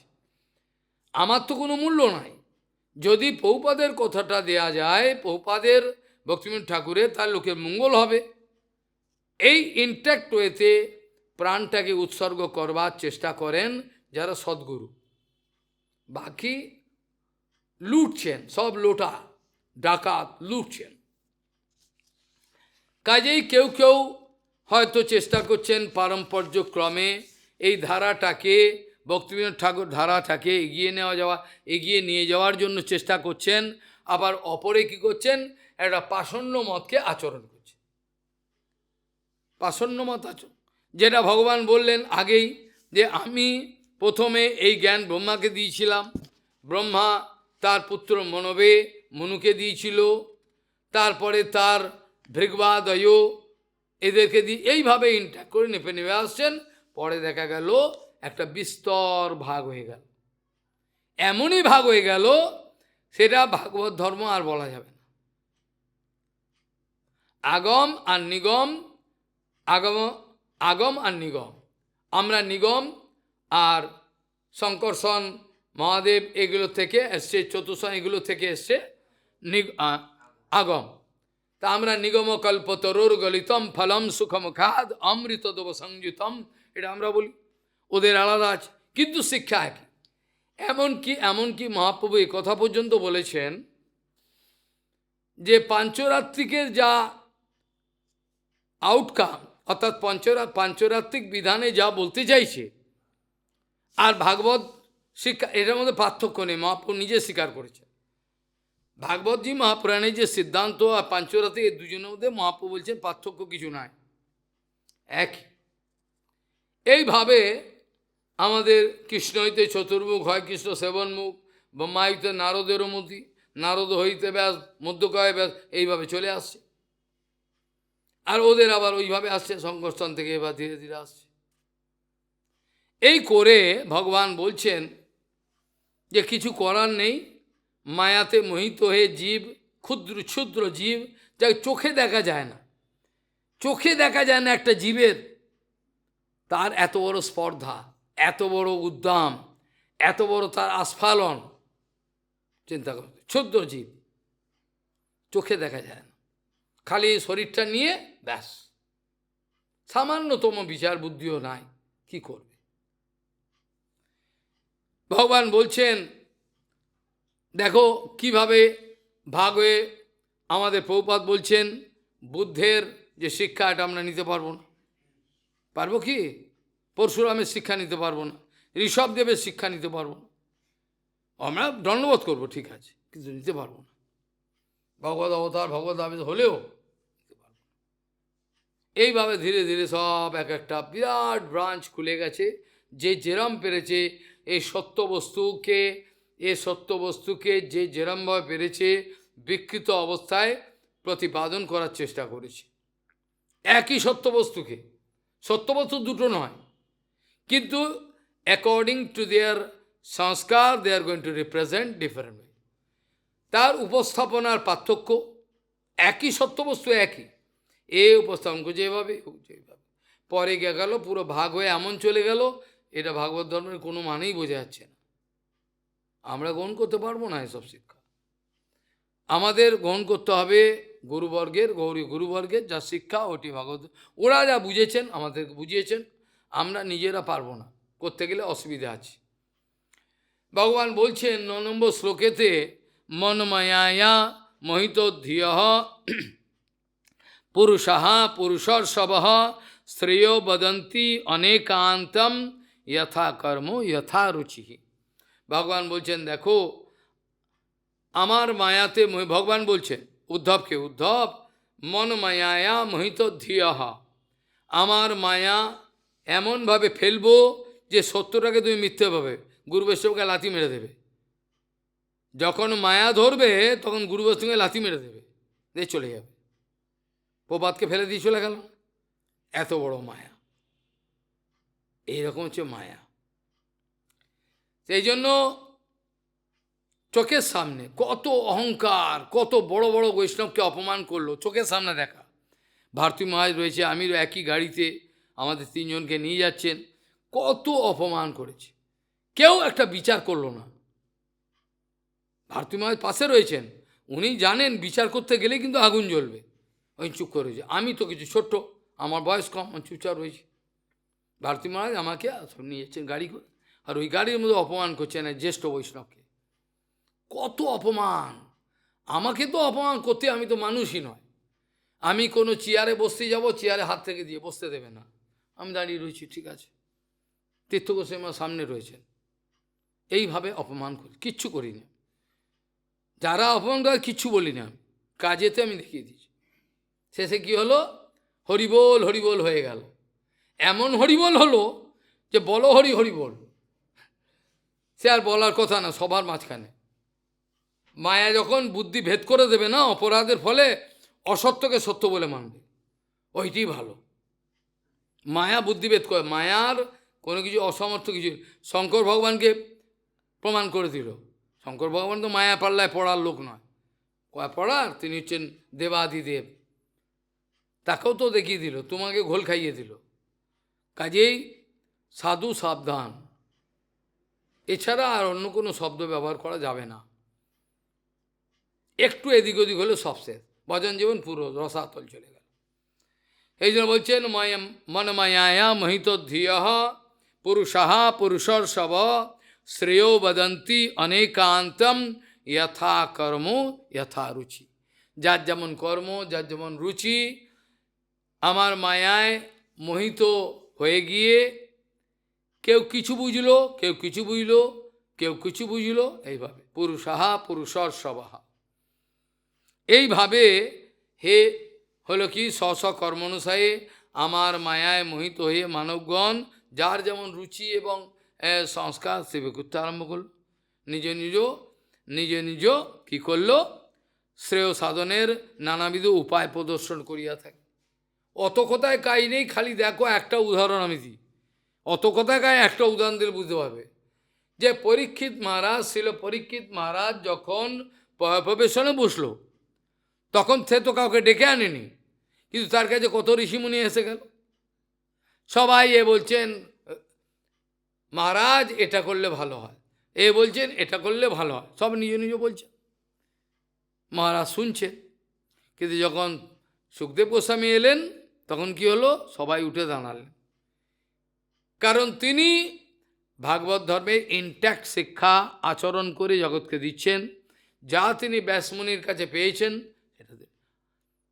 আবার ব্যাসমুনির কাছে পাওয়ার পরেও তার সুখ নামক পক্ষীর ঠোঁটের আঘাতে ফলটা আরও মিষ্টি হয়ে গেল।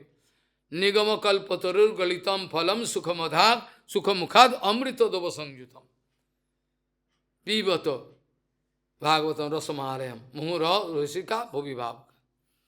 তাহলে কি আনন্দ যখন একটা পাকা ফলকে একটা পাখি, যখন টিয়া পাখি বা কোনো পাখি, সুখ পাখি যখন ঠোকরায়, তখন ওই ফলটা মিষ্টতার বেশি হয়। এটা ভগবানের একটা আশ্চর্য বিধান, জানি না কেন। কাজেই মনমায়া মোহিত ধিয় পুরুষাহা পুরুষর্ষব শ্রেয় বদন্তি অনেকান্তম যথা কর্ম যথা রুচি। ভগবান বলছেন ধর্মম একে যশশ্চান্যে কামম সত্যম দমম সমম অন্যে বদন্তি স্বার্থম বা ঐশ্বর্যম ত্যাগো ভোজনম। এক একজন এক একটা কথা বলছে। কেউ বলছেন মহারাজ, কেউ ধর্মের বিভিন্ন রকম বিকৃত একটা ব্যাখ্যা করছেন, কেউ কেউ বলছেন অন্যরকম, কেউ কেউ অপরকে যশ, কেউ বা কাম, সত্য, ইন্দ্রিয় নিগ্রহ, শান্তি, অন্যের ত্যাগ, ভোগ, বিভিন্ন যে যেরকম পারছে, যার যেরকম সত্যবস্তু যার কাছে যেমনভাবে বিকৃতভাবে যেভাবে প্রতিবেদন সেই উপদেশ করছেন, কিচ্ছু করার নেই।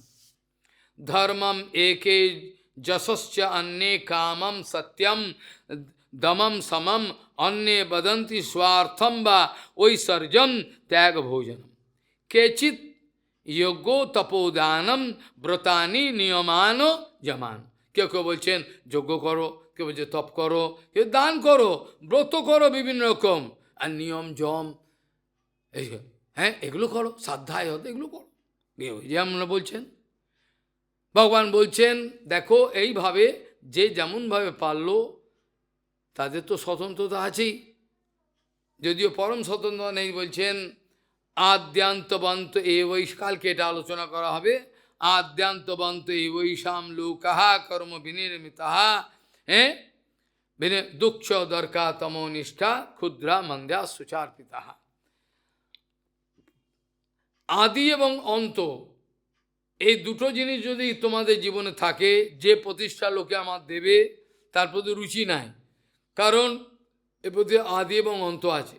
কিন্তু নিত্যানন্দ বলরাম যদি কাউকে কোনো প্রতিষ্ঠা দেন, তার কোনো নিত্য প্রতিষ্ঠা, এর অনেক গভীর ব্যাখ্যা আছে। প্রতিষ্ঠা, প্রতি প্লাস স্থা মানে যে স্থিতি আছে, অনেক ব্যাখ্যা কালকে যদি হয় পড়া যাবে। এই জন্য বলছেন আদ্যান্তবন্ত বৈশাম লোকা কর্ম বিনির্মিতা দুঃখ দর্কা স্তম নিষ্ঠা ক্ষুদ্রা মন্দ্যা সুচার্পিতা। আদি এবং অন্তবন্ত যতই এই জগতের প্রগ্রেস হোক, উন্নতি হোক, বিভিন্ন রকম উন্নতি, বিভিন্ন রকম বৈজ্ঞানিক উন্নতি, সমাজ জীবনযাত্রার উন্নতি, সব কিছু হোক না, কি যে যেরকমভাবে পারে করুক, আদ্যান্তবদ্ধ এবৈশাম লোকা কর্ম, কর্মের দ্বারা এই লোক বিনির্মিত হয়েছে। আবার খুব শীঘ্রই এমন দিন আসছে যখন সেটা সব ধূলিসাৎ হয়ে যাবে, হবে না? সমস্ত ধূলিসাৎ, কেউ থাকবে না, কিচ্ছু থাকবে না। অনিত্য বস্তুর প্রতি যাদের আকর্ষণ হবে তাদের বিপদ আছে।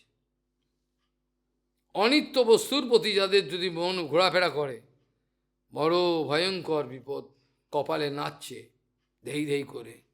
এর বলছেন আদ্যান্তবন্তে বৈশাম লোকা কর্ম বিনির্মিতা দুঃখ দর্কা তমনিষ্ঠা ক্ষুদ্রা মন্দা সুচার্পিতা। এ অবস্থা ভয়ঙ্কর। এইভাবে নিজ নিজ প্রয়োজনে ঐশ্বর্যের প্রাধান্য কেউ বলছেন, কেউ কেউ এই বলছেন, ওই বলছেন, আবার কেউ কেউ যজ্ঞ তপস্যা দান ব্রত নিয়ম কে পুরুষার্থ বলছেন। এদের স্ব স্ব কর্মলব্ধ, এদের যে স্ব স্ব নিজ নিজ কর্মলব্ধ যে স্থান, নিজ নিজ কর্মের ফলে যে যে স্থান তারা পাবেন, কেউ স্বর্গ, কেউ তারও ওপরে, কিন্তু এগুলো কোনোটাই তো নিত্য নয়। স্বর্গ আদি যা কিছু পাবে, তাদের যোগ্য দান যা কিছু, তাতে একটা তো গতি পাবেই, সেই গতির যেখানেই যাক সেটা তো সব অনিত্য। নিত্য তো কোনো কিছু নয়, নিত্য কিছুই নয়। নিত্য একমাত্র গুরু বৈষ্ণব, ভগবান, ধাম। যার এতটুকু বুদ্ধি হয়েছে সে আর কোনো বাচালতা করতে পারবে না, করলেই বুক কাঁপবে, কিচ্ছু করতে পারবে না। যেমন চিন্তা হা উতাস হয়ে যাবে, হাহাকার মেচে যাবে, হায় হায় কি হয়ে গেল, কত কষ্ট ভজন করতে, কিরাম উঠতে হয়, হায় হায়। আর মার চারিদিকে মায়াদেবী নাচে। স্বস্বকর্মের ফলে যে স্বর্গলোকাদি যা পাবে সে তো সবই তো অনিত্য। অতএব দুঃখময়, মোহময়, অকিঞ্চিতকর, নিন্দিত এবং শোকাকুল এই যে জগৎ, এর সঙ্গে আমাদের বয়কট করা উচিত। আর যদিও রাখি এই জগতেই থাকতে হবে, তাহলে ওপর তাদের থাকতে হবে। ওপর বলতেই যারা শুদ্ধ গুরু তারা প্রীতি বিনিময় করবে ওদের তোলবার জন্য, সাধারণ ব্যক্তি যেন প্রীতি বিনিময় করতে না যায়। প্রীতি বিনিময়ের যে কোনো একটা হবে বদ্ধজীবের সঙ্গে, ডায়েরিতে লিখে নাও, সঙ্গে সঙ্গে পতন।